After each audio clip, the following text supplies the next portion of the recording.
RPA Sur, la democratización de los medios de comunicación es nuestra divisa.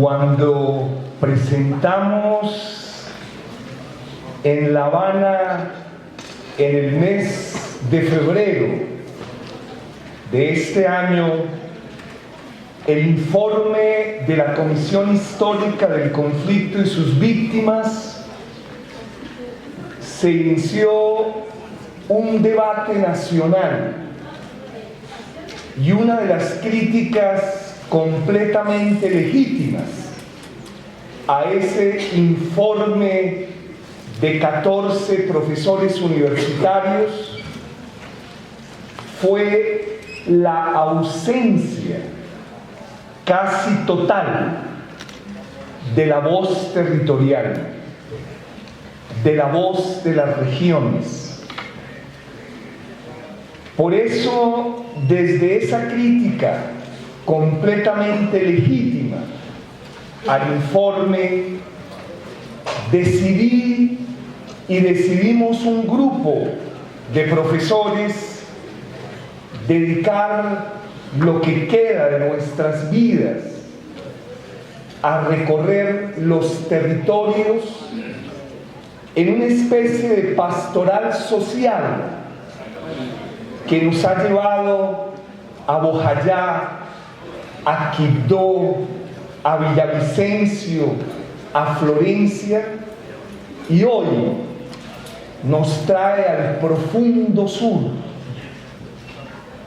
a ese profundo sur con el cual tengo una deuda biográfica personal, una deuda afectiva y emotiva. El primer libro de mi vida como intelectual crítico, en compañía de un querido exrector de la Universidad de Nariño, Silvio Sánchez, fue financiado por el amor de la Universidad de Nariño y el Banco de la República.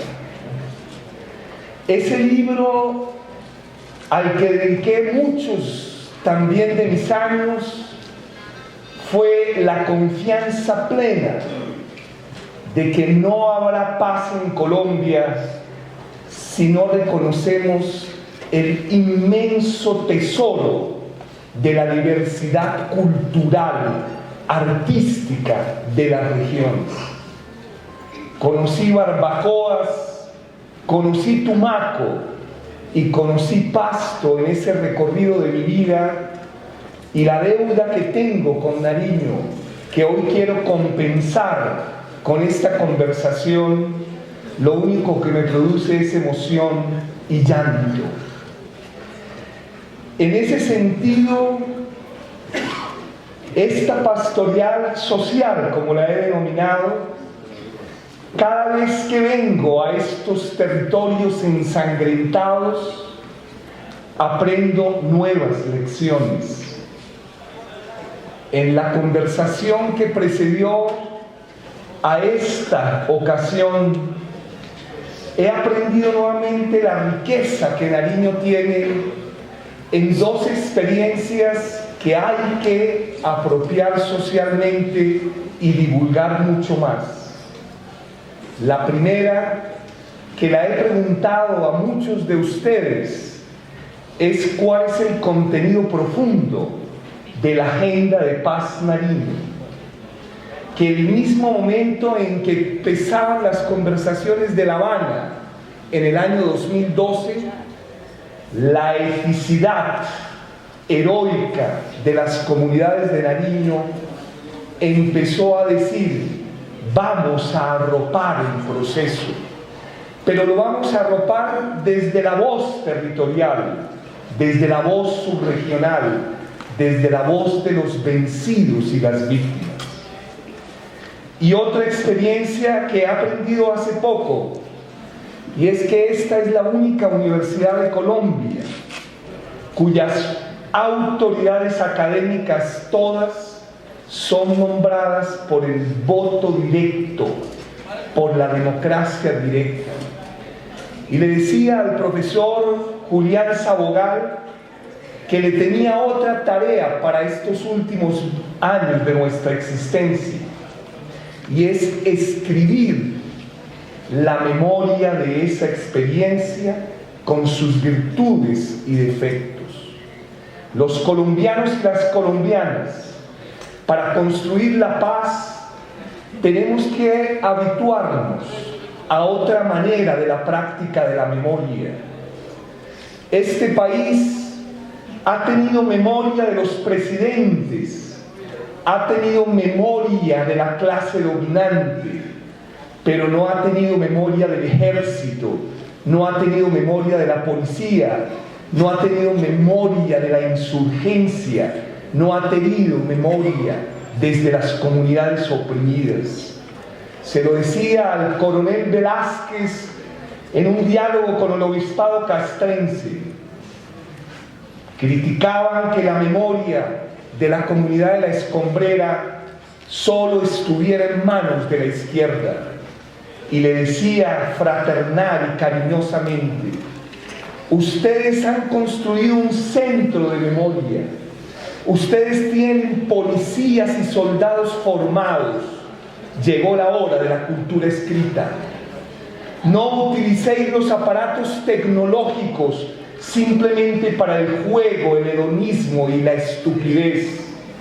Necesitamos utilizar las nuevas tecnologías para hablar con los abuelos, para hablar con los padres, para hablar con los comandantes y los generales, para hablar con los gestores culturales y los ancianos, para hablar con la memoria real y viva, la memoria de los oprimidos, la memoria del pueblo heroico de Colombia.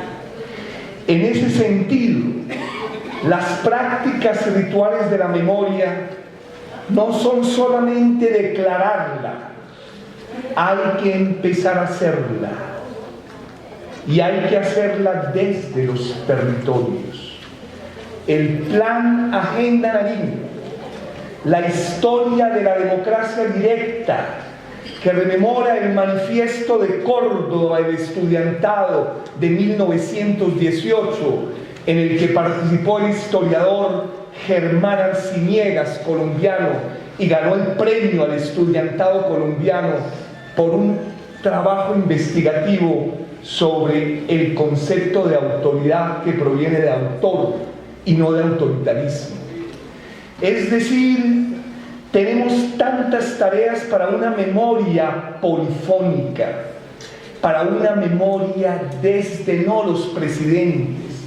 Acaba de morir el historiador Jaime Jaramillo Uribe a los 97 años, que creó no la historia de Henao y Arrubla, la historia de una clase dominante, absolutamente inmoral, absolutamente injusta, que solo piensa en su interés personal y privado.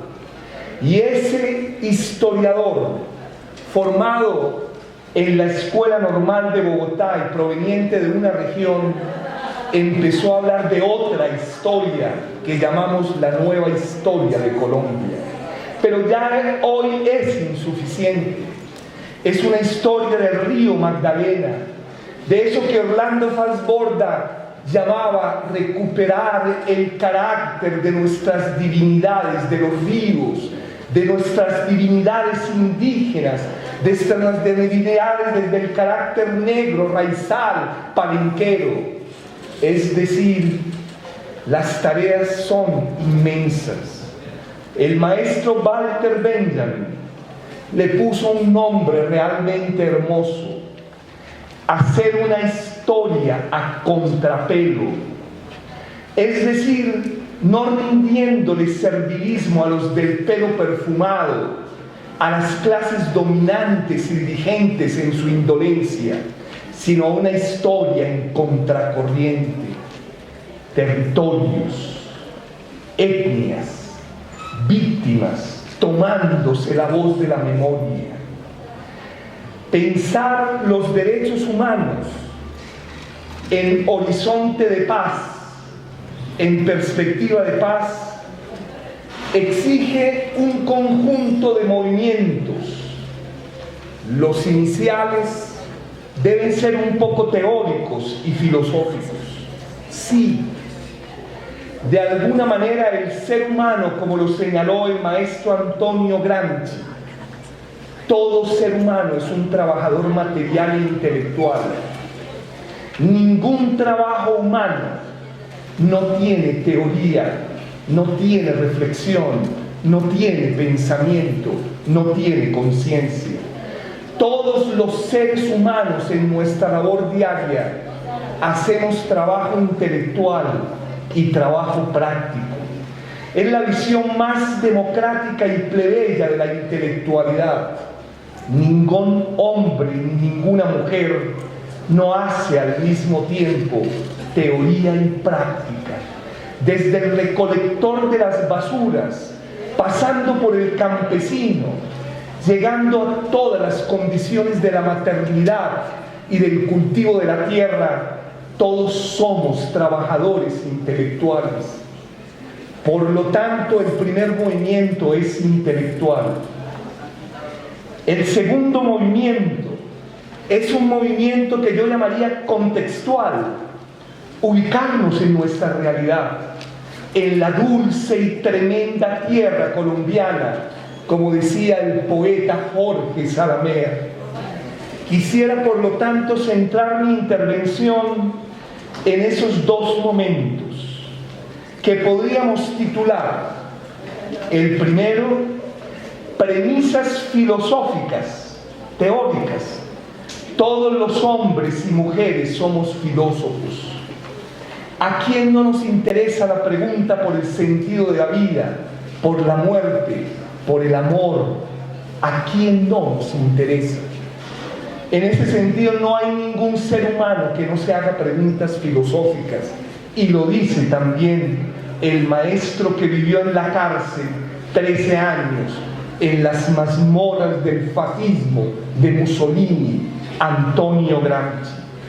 Y el segundo momento es cómo pensar los derechos humanos en el contexto de Colombia para la paz. Creo que las premisas filosóficas son 5 premisas filosóficas.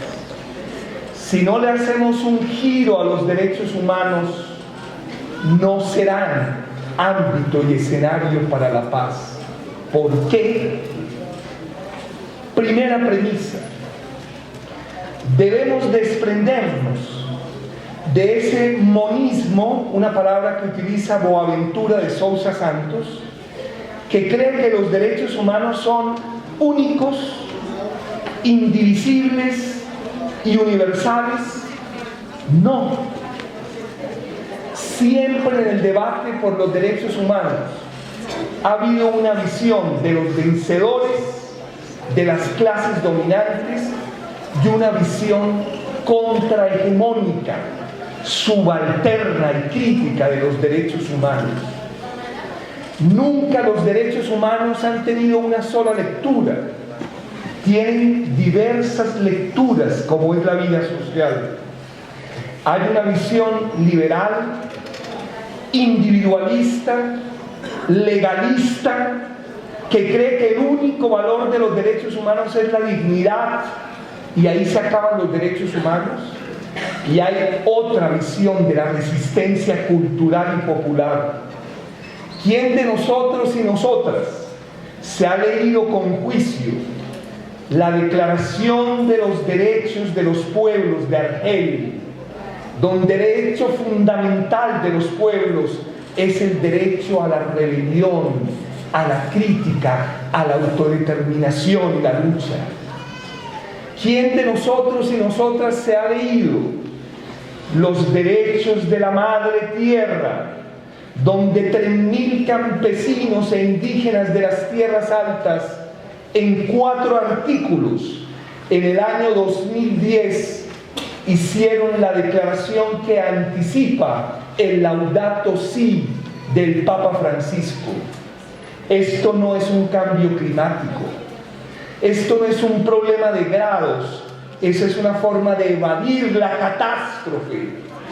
El ser humano es el responsable, pero no todo ser humano. El ser humano eurocéntrico y occidental.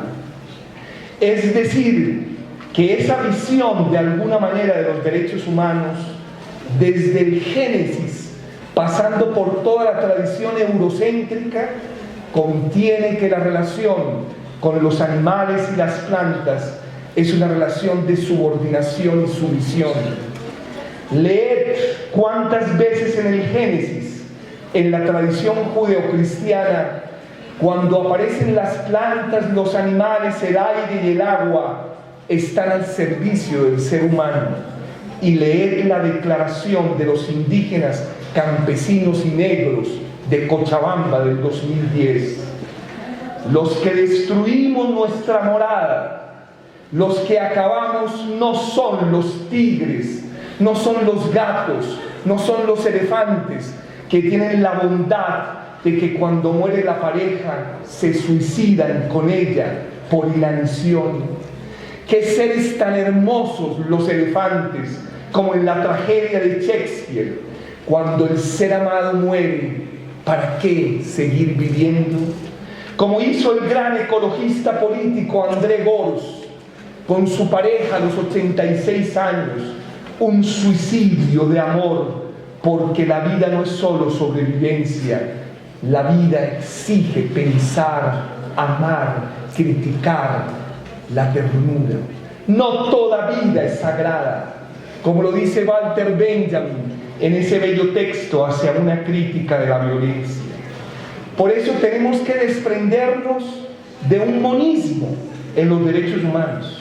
Siempre ha habido lecturas diferentes de los derechos humanos, y América Latina es el continente de la esperanza. Es el continente que salvará la horrenda crisis de Europa. Aquí nace otra mirada del mundo.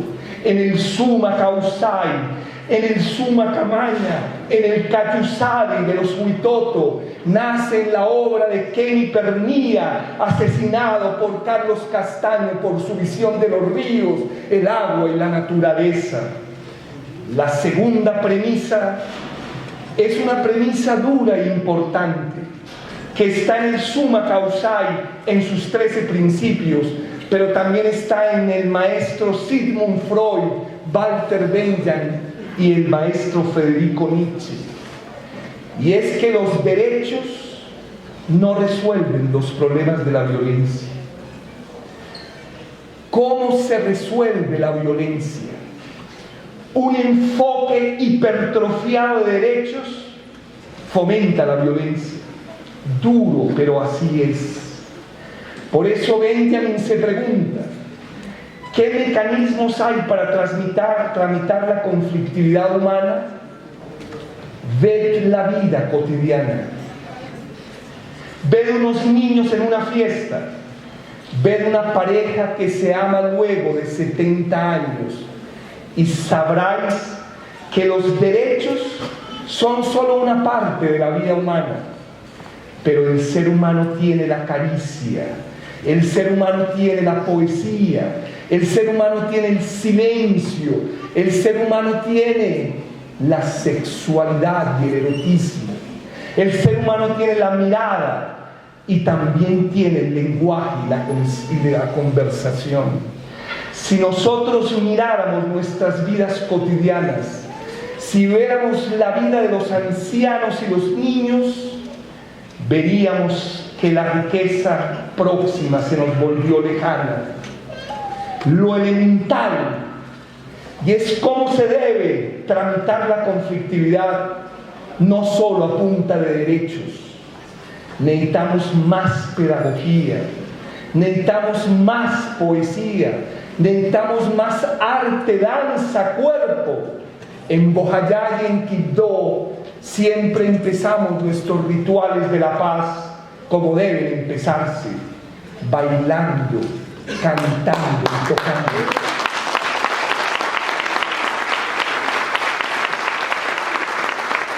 La tercera premisa, dura, pero es parte del pesimismo del intelecto. Antonio Gramsci también nos legó esa consigna para la vida. Pesimismo del intelecto, optimismo de la voluntad. Ernst Bloch lo dice de la manera más bella en la época del fascismo. Cuando se acerca la redención, cuando se acerca la salvación, se incrementan los peligros. Se aproximan ventanas de terminación del conflicto, horizontes de paz, pero hemos entrado a la etapa más difícil de la terminación del conflicto y no puedo detenerme en ello. En ese sentido, uno podría claramente decir que los derechos humanos no han servido para detener el fascismo, que los derechos humanos no han servido para detener el patriarcado, el racismo y la discriminación, que los derechos humanos deben asumir su derrota histórica. Cuando ve uno el niño que viene de las costas del norte de África y muere en la soledad, ¿qué está diciendo esa imagen simbólica? Europa la indolente, Europa la que cree que hay ciudadanos de primera y de segunda, Europa la que no cree en el cosmopolitismo de Kant, de Hegel, de Marx, que todos los seres humanos somos iguales, sino hay fronteras invisibles. Los negros, los sudacas, las mujeres y los de fenotipo árabe no pueden ser ciudadanos de la especie. Los derechos humanos, tal como fueron formulados por la Europa occidental, no han mitigado la violencia. América Latina, con su amor a la tierra, con sus verdes de arco iris, con el macizo colombiano, ese macizo tan hermoso cuando uno llega a Pasto, esa bellísima poesía de Aurelio Arturo, que es uno de los grandes poetas de América, que tendremos que reconocerlo como el maestro de América, el maestro de la provincia, como era Luis Carlos López, que valoraba la universalidad y el cosmopolitismo, amando su terruño, su tierra. Eso es lo que América le enseña a Europa, que entre nosotros sí combatimos el racismo, somos racistas, pero sabemos que tenemos que luchar varias generaciones para despojarnos de esa matriz tan larga que creó el capitalismo y creó Europa occidental.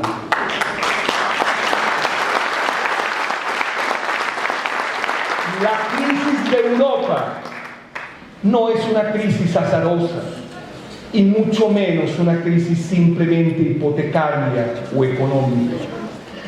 Heidegger, Husserl la anunciaron ya en la década del 30. La cuarta premisa, que creo que lo han planteado muy bien todos los que me han anticipado con sus lucidísimas intervenciones, es que hay varias maneras de fundamentar y justificar los derechos humanos.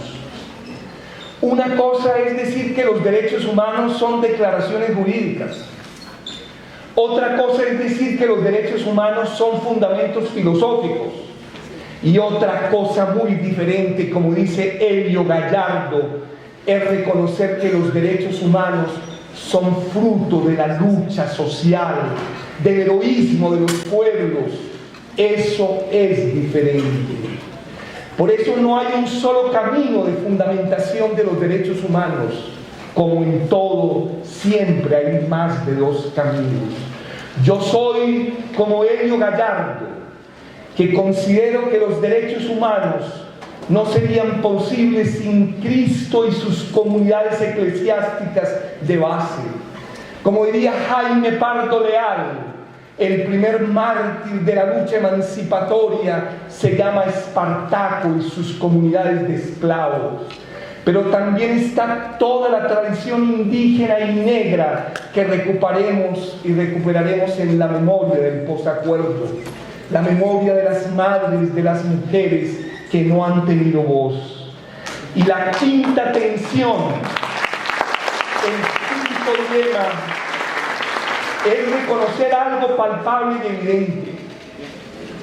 Los derechos humanos hoy, en su formulación eurooccidental, están en crisis.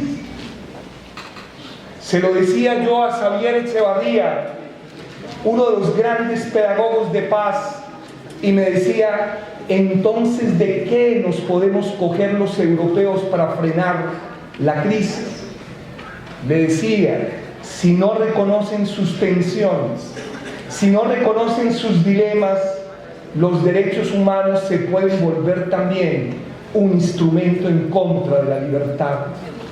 Por eso el viejo Marx, el viejo Hegel, de alguna manera siempre nos recordaban esto: en nombre de la libertad también se pueden cometer los peores crímenes contra la humanidad. En nombre de la paz también se pueden cometer los peores crímenes contra la humanidad. Vicente García Durán, el gran jesuita que ha trabajado el problema en Colombia, ha hecho un análisis desgarrador de la utilización de la paz en Colombia y llega a una conclusión realmente desesperanzada. En Colombia, muchas manifestaciones, muchas formas de lo colectivo se hacen en nombre de la paz, pero en lógicas de guerra. No hay sino que ver la labor hoy de una familia que es dueña oligopólica de un medio de comunicación que ustedes saben cuál es, que cada noticiero tiene la lógica de la guerra, del chisme, de la estupidez, de la tontería. Como diría Herbert Marcuse, ni siquiera se pueden llamar noticieros mentirosos, porque la palabra mentira tiene algo que ver con la verdad. No, son montajes para la guerra, montajes para destruir lo que avanzamos, no más.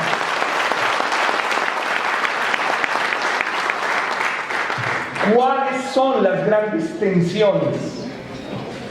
Yo las enumero, pero esto daría para un curso de doctorado, porque el posacuerdo nos llevará a los profesores honestos y críticos a ser una universidad itinerante, una universidad donde 2 meses estemos en Berruecos, 2 meses en Florencia. Eso es, no un profesorado dedicado simplemente a revistas indexadas y al salario mediocre. No es eso. ¿Cuáles son las grandes tensiones? La primera: ¿los derechos humanos son universales o son contextuales?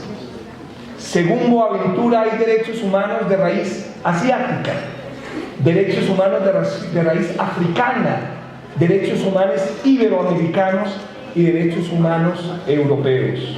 Segundo, predominio de los derechos individuales o de los derechos colectivos. El liberalismo no puede resolver eso, porque el liberalismo siempre la apuesta, y por eso llama a los derechos de primera generación a los derechos individuales. Nosotros planteamos reagrupar por abecedario los derechos, no por criterios ideológicos. Por eso hay que acabar la idea de primera, segunda, tercera y cuarta, como en las necesidades. Eso es estúpido y ridículo. Necesidades primarias, necesidades secundarias, necesidades terciarias. Es solo para justificar que el arte y la cultura no son importantes. Tercero, secularismo o possecularismo. El liberalismo mandó la religión al mundo de la vida privada. ¿Será que hoy no estamos volviendo a un retorno de lo religioso? ¿Será que todo el problema se resuelve en que mis creencias son individuales, personales e íntimas y no inciden en la vida colectiva? ¿Qué sería América Latina sin la santería cubana?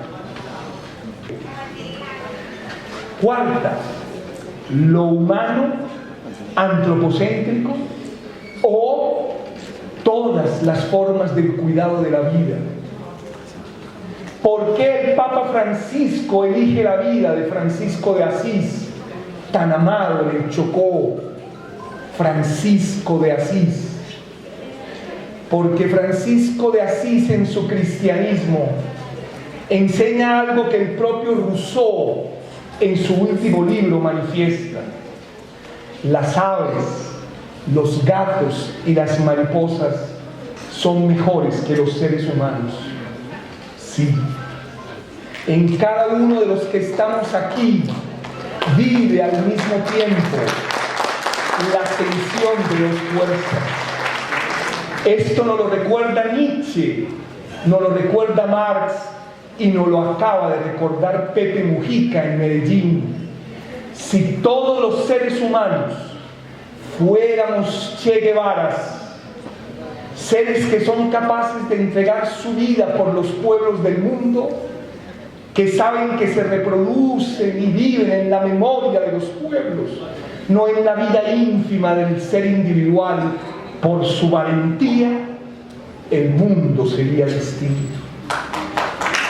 Pero nosotras y nosotras reconocemos que este que está frente a ustedes es un ser tan vulnerable, que al mismo tiempo en algunas actuaciones es un ser altruista y benevolente, pero en otras es un miserable, un egoísta. En mí vive la lucha de las fuerzas, en mí vive la múltiple condición de la vulnerabilidad humana. Ese es el pesimismo antropológico del cual debemos partir, no de la banalidad del mal, como sostiene Hannah Arendt. Lo grave del fascismo es que ya no reconoce la agresividad y la violencia del ser humano. No sabe distinguir entre el bien y el mal. El imperativo categórico de nuestra época es reconocer un imperativo histórico, y es que la sociedad puede volver a repetir el fascismo. El Frente Nacional acaba de ganar las elecciones en Francia. 35% en nombre de la lucha contra los inmigrantes, sudacas, negros y árabes. ¡Qué horror! Por eso Teodoro Adorno dice que el nuevo imperativo no es la dignidad, es el sufrimiento de las víctimas y reconocer que cada uno de nosotras y nosotros es una lucha de fuerzas, donde vive el bien y el mal. Pero el capitalismo neoliberal intensificó la maldad y la violencia. Quinto, la diferencia entre reconocimiento de la igualdad y reconocimiento de la diferencia. ¿Qué priorizamos? ¿Qué noción de igualdad? ¿Igualdad legal o igualdad material? ¿Y qué es más importante, la igualdad o la diferencia? Imagínense semejante problema de tipo teórico. Y en el contexto de Colombia, de nuestra dulce y tremenda tierra, reciclando otra vez al maestro Jorge Zalamea, ¿cómo reorientar los derechos humanos para construir, tejer la paz? Asumo totalmente el concepto de tejer. Primera premisa, como dice Jesús Martín Barbero, cuando va uno a una conversación le queda es una agenda de lectura e investigación. No debemos espectacularizar y ocasionalizar la inmediatez, sino aprender un nuevo liderazgo. Ese liderazgo que vive en Evo Morales, que vive de alguna manera en la tradición cultural del movimiento plebeyo de América. El movimiento no nacerá de las universidades, nacerá de una alianza entre los luchadores sociales y detrás la intelectualidad crítica.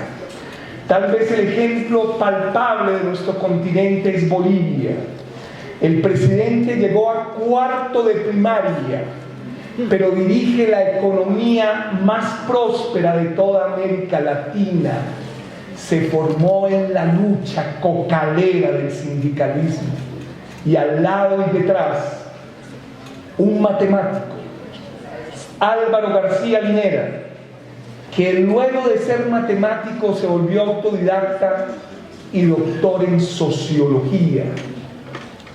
Esa alianza que se da en Bolivia es una alianza que Colombia tendrá que aprender y redimir, porque lo que hoy produce la universidad no hay que confiar demasiado. Luego de 3 décadas de neoliberalismo, apenas empiezan a emerger, que me toca en la Universidad de los Andes, algunos estudiantes que vuelven a preocuparse por los proyectos colectivos, por los proyectos comunes, y hoy viven algunos luego de egresar en el Catatumbo y en el Magdalena Medio, pero son pocos y luchan contra sus fuerzas interiores. Colombia, primero, ¿qué tipo de enfoque de derechos humanos ha dominado en la formación de todos y todas nosotros?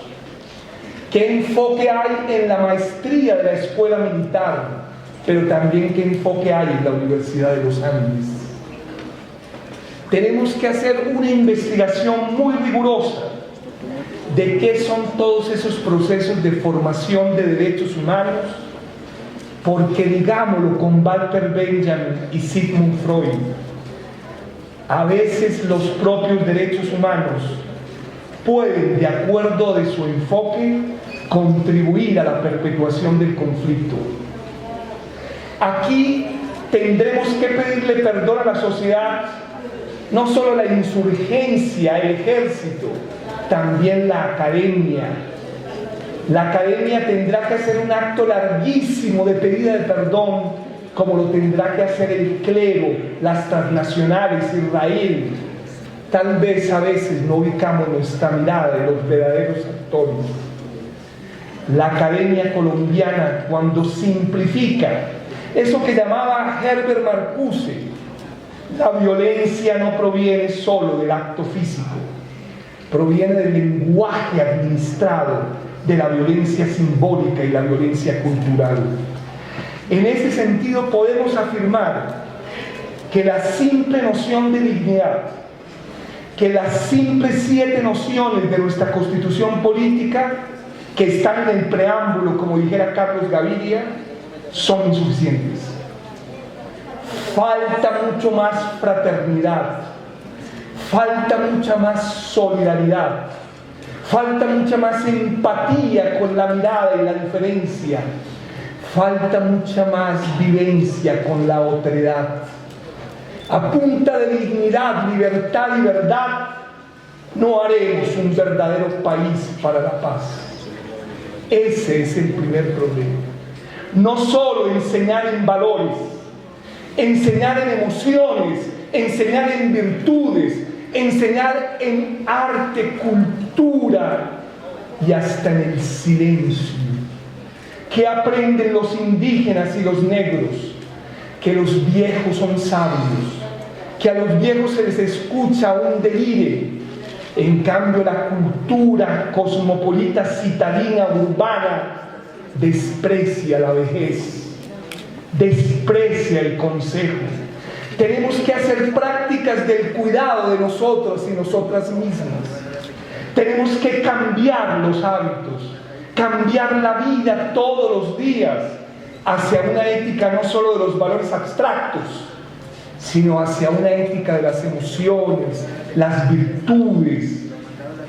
Los valores abstractos no cambian los seres humanos. Ese es el horror. Segundo, a los derechos humanos en Colombia a nuestra constitución política que hace agua, les ha faltado un mayor enfoque ecológico. Sí.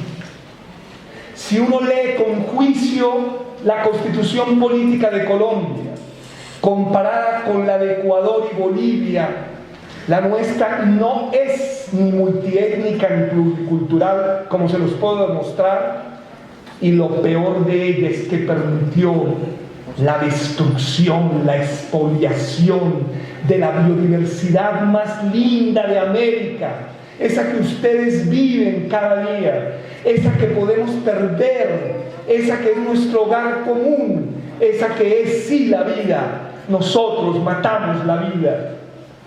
Esa otra vida que todos los días nos enseña, a la que Quimi Pernía, el indígena en Verá, dedicó toda su vida en sus escritos y reflexiones, y por eso Carlos Castaño lo mandó a asesinar, como mandó a asesinar a Jaime Garzón. Esos seres invisibles y heroicos que dedican su vida a lo fundamental y no a los estúpidos aparatos electrónicos.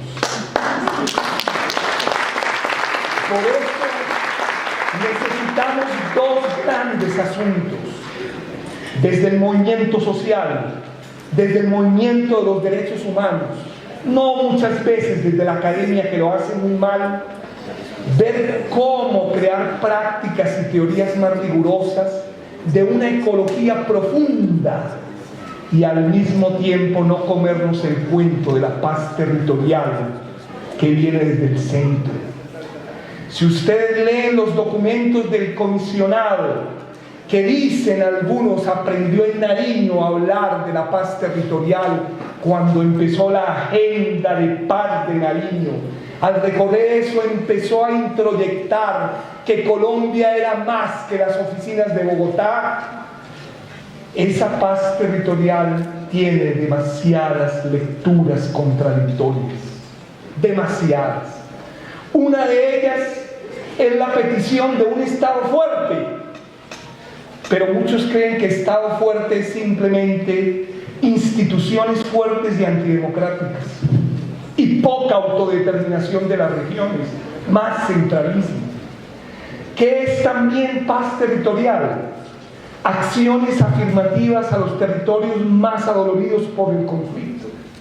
Ustedes que viven en los territorios deben resignificar en sus luchas no la paz que viene de las oficinas, los comisionados, la tecnocracia y los expertos, sino, como lo dijera el compañero, una paz nacida de las entrañas de la gente del común, que es mucho más sabia y lúcida que los que han pasado por Harvard y Berkeley, que creen solo en algoritmos, teorías del juego.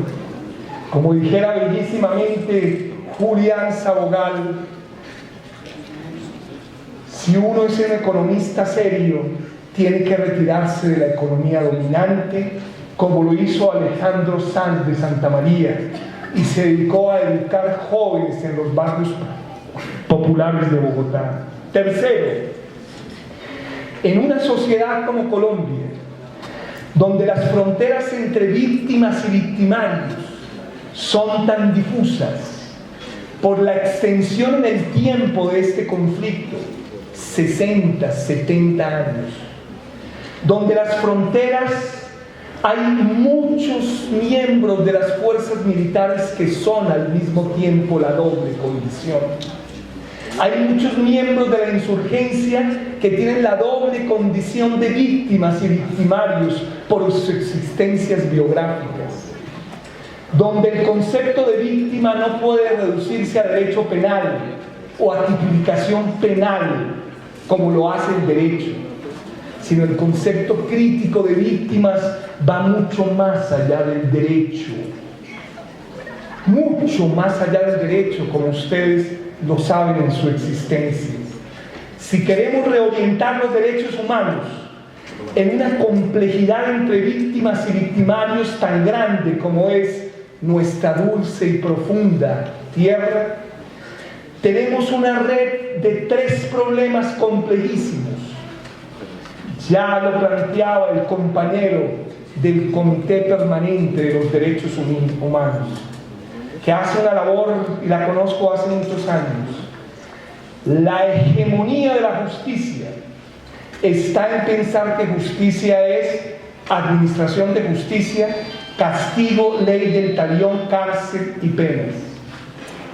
Hay una visión hegemónica de la justicia que nos dejamos tragar el cuento que se llama justicia transicional. No. RPA Sur, la democratización de los medios de comunicación es nuestra divisa.